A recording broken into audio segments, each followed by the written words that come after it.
Hello.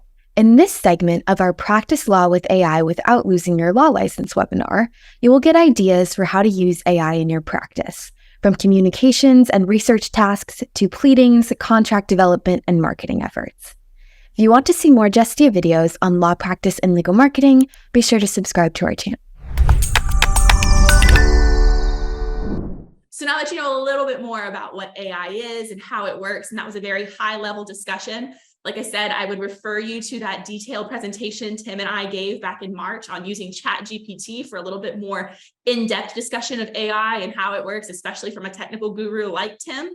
But this is a very baseline knowledge. And with that baseline knowledge, you can start thinking more about using AI in your practice. So I'm going to go ahead and turn this over to Kara, and she's going to kick off this practice section by looking at communications. Yeah, thanks, Marina. So I totally relate to the feeling of not having enough hours in the day. So we're going to start with kind of an easy way you can incorporate AI into your practice, and that's using it to draft communications. Drafting correspondence to clients, opposing counsel, and others can get kind of tedious, but you can use an AI tool like ChatGPT, and it will generate a draft in seconds. Say you want to let your client know that they need to pick a date to be deposed. Just ask the AI for a letter explaining the need for the deposition and give it a few other details, such as where it'll take place and your client's options for when it'll happen. You can see I also said that the deposition will probably last the whole day, and my client can let me know what time works best or discuss anything else about the deposition by giving me a call. In just a few seconds, I got back a pretty good draft. You can even see that the AI included brackets for missing information like the case name. AI is also good at making lists, so you might like it for generating client intake checklists or meeting agendas as well. We'll touch more on this in depth in the second half of the presentation, but you should be careful to protect sensitive client information when using an AI tool. For instance, I didn't tell ChatGPT the case name or any case details when I asked it to generate my client letter. I can just add that kind of thing when I transfer it to a Word document. Another great use of AI is legal research, which Marina is going to talk more about.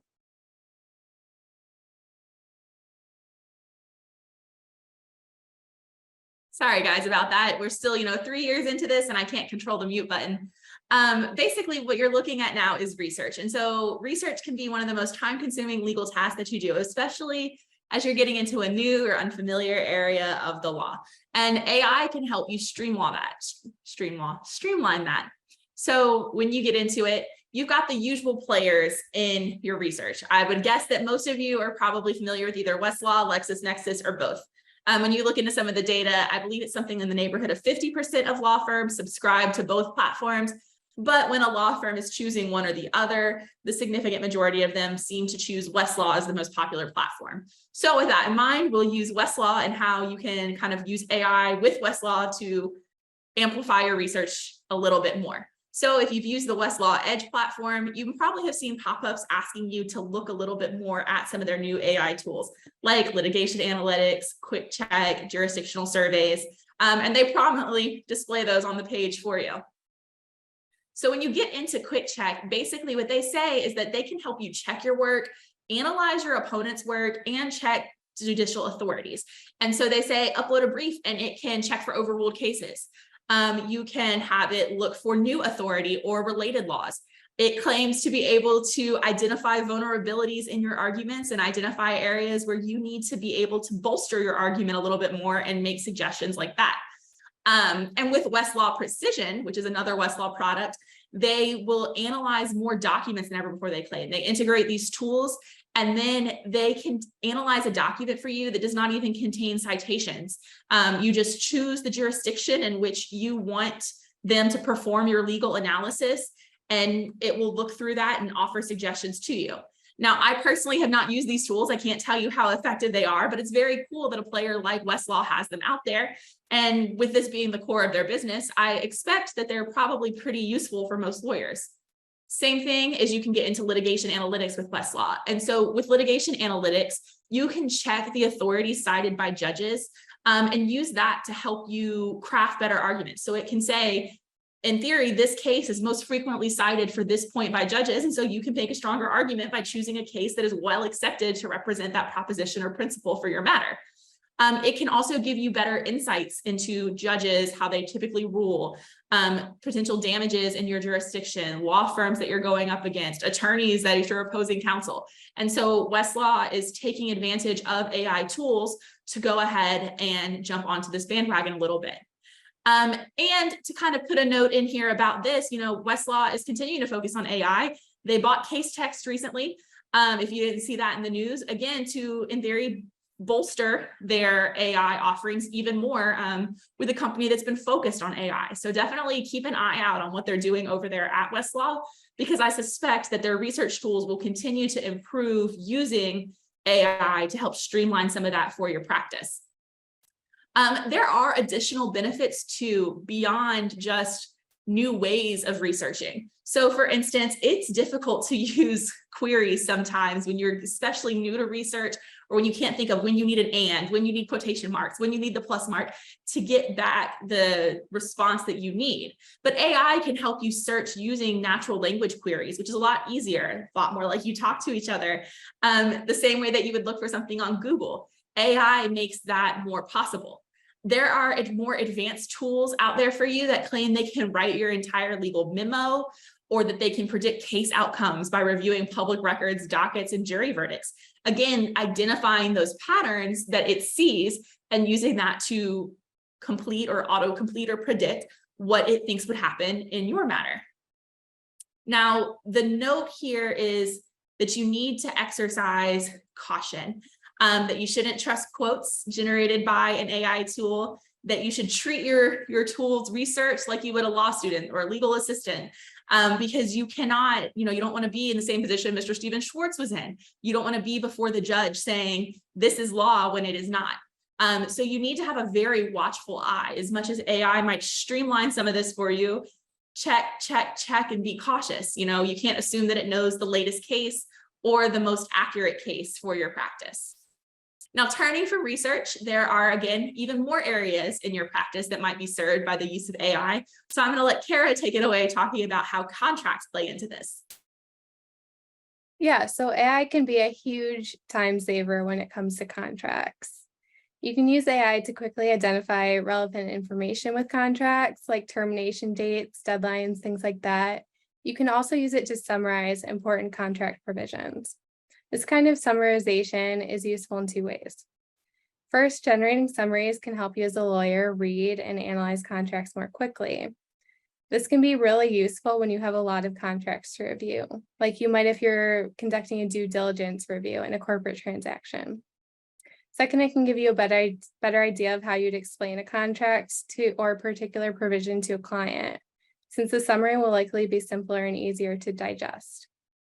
In some cases, AI tools claim to be able to read a contract, analyze it, and evaluate whether a particular provision is favorable, acceptable, or in need of a modification.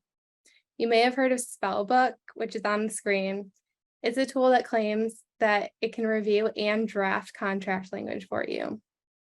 You should keep in mind that some sources don't think AI is great at pulling accurate data from contracts just yet, but the technology is improving every day.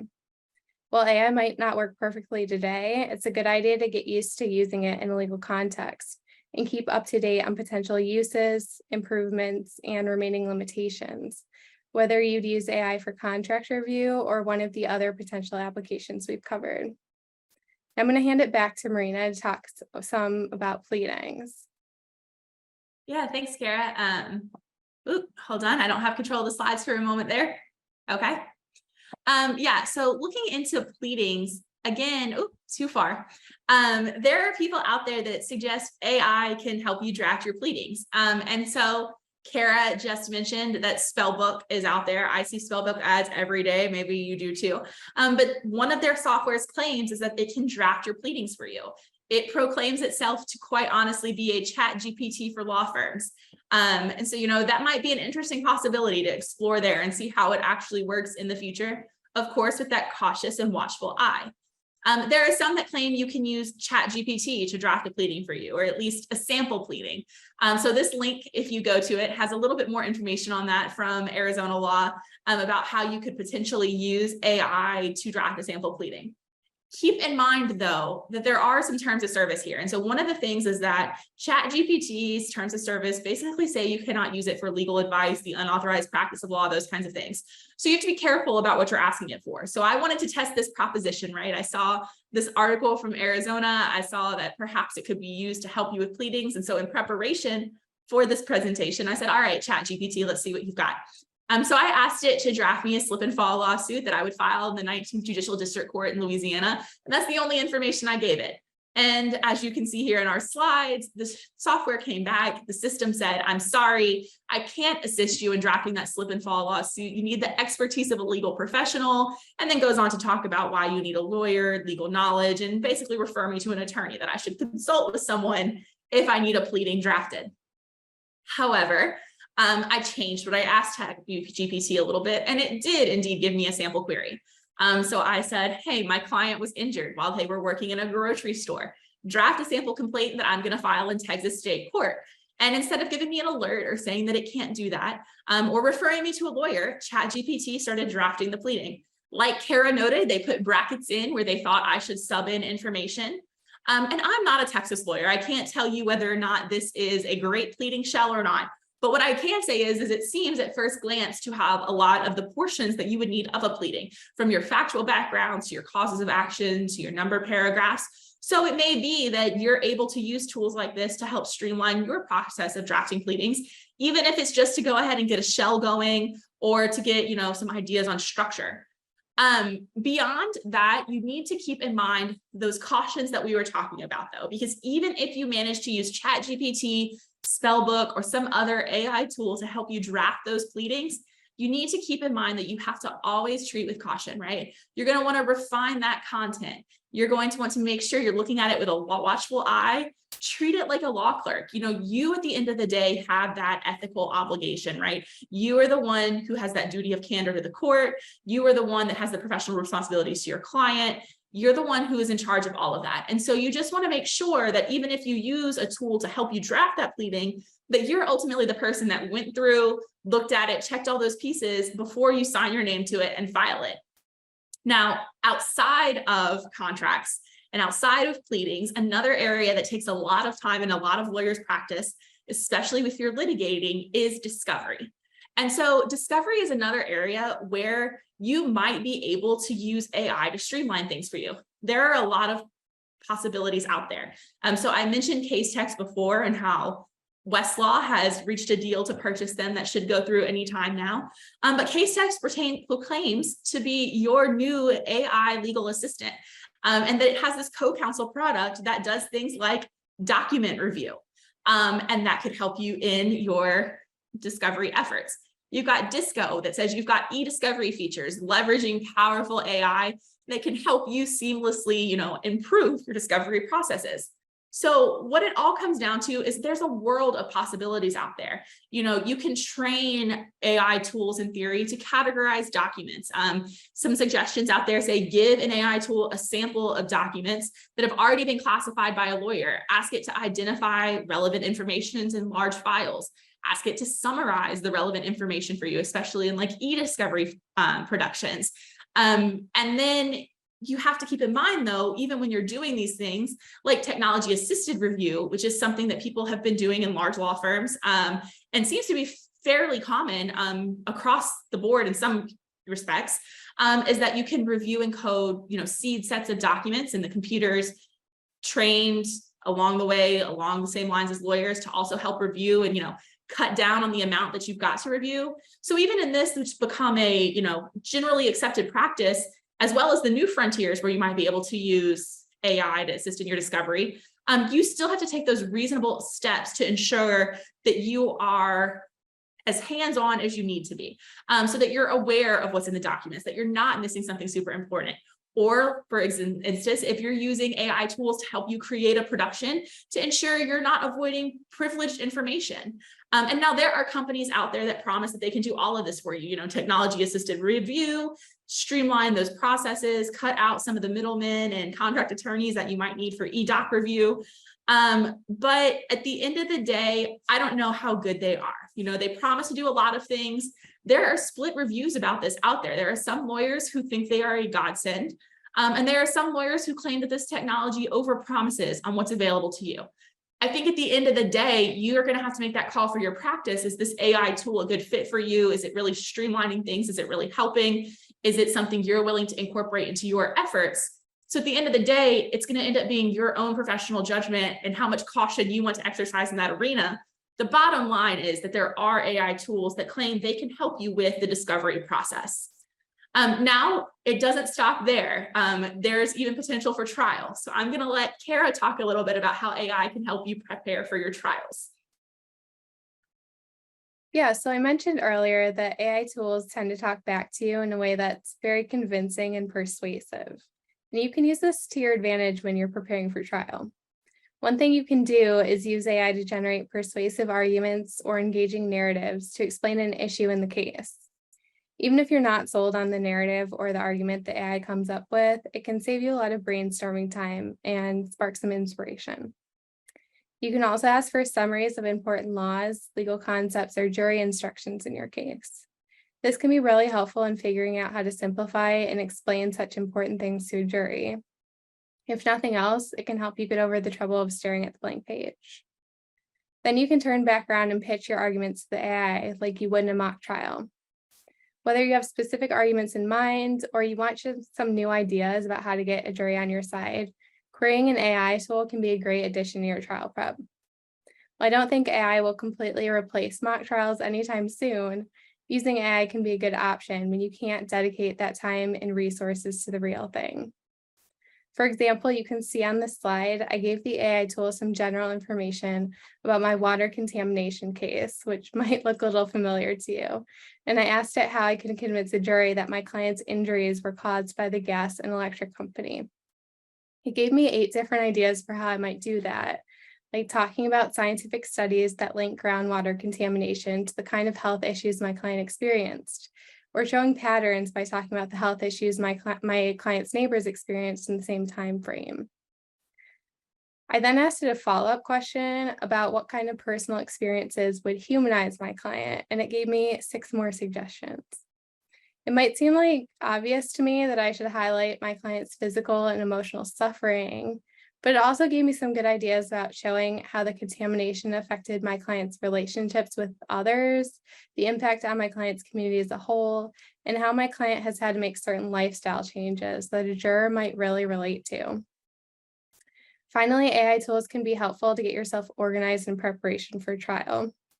In the near future, it's likely that the time-consuming task of categorizing, highlighting, organizing documents for trial binders will be almost entirely delegated to AI.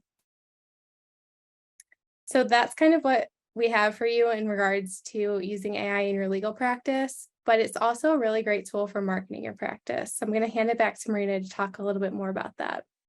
Yes. Thanks, Kara. So basically, as I've mentioned a couple times before, here's the information for that.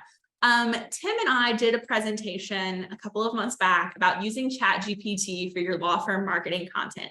So if you're looking for an in-depth discussion of how you can use AI tools like ChatGPT or Google Bard to create content for your legal marketing efforts or your other marketing efforts, then we encourage you to watch this presentation.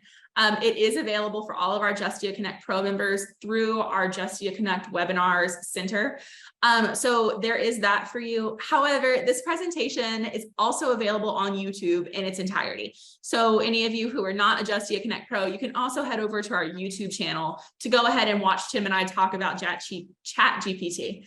And I definitely encourage you guys to do that if you want to take a deep dive into AI marketing, because this is going to be kind of a high level overview of some of just a few things that you can use AI in marketing for. Basically, one of the best starting points for using AI in your marketing is getting ideas. So what you can do is overcome that blank page syndrome or that writer's block or whatever it may be, just to get ideas on marketing your firm. Everything from blog posts to slogans to taglines to marketing emails. And so with that, there's a lot of world of possibility. And I'll confess, I'm a member of the team here at Justia. I work on our marketing efforts. I've used ChatGPT sometimes to help out with that, give you an idea to get started, get the ball rolling. It is perfect for that, to help you get those creative juices flowing and create a little bit more, time for you to flush out the ideas instead of staring at a blank piece of paper, trying to brainstorm the ideas. So ChatGPT can definitely be a collaborator with you in that way.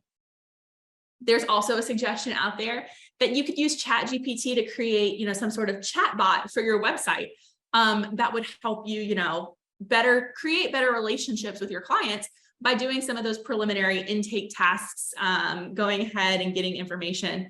Now, keep in mind that you do not want this chatbot giving out unauthorized legal advice, because that is something that would both be a professional obligation issue as well as an issue with ChatGPT's terms of service. You want to make sure that you're not creating any sort of perceived attorney-client relationships through a chatbot.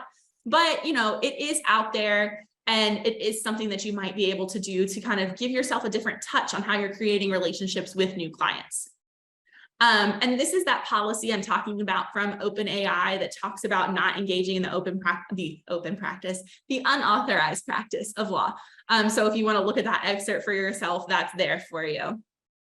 If you're looking for a little bit more information that talks about legal advertising, other issues that might kind of be tied into this, Tim has a great presentation he's given before on the ethics of online advertising and marketing. That's available through the Justia Webinar Center, as well as Micah Buchdahl gave a great presentation on marketing ethics issues in the speedy world and getting clients that we live in.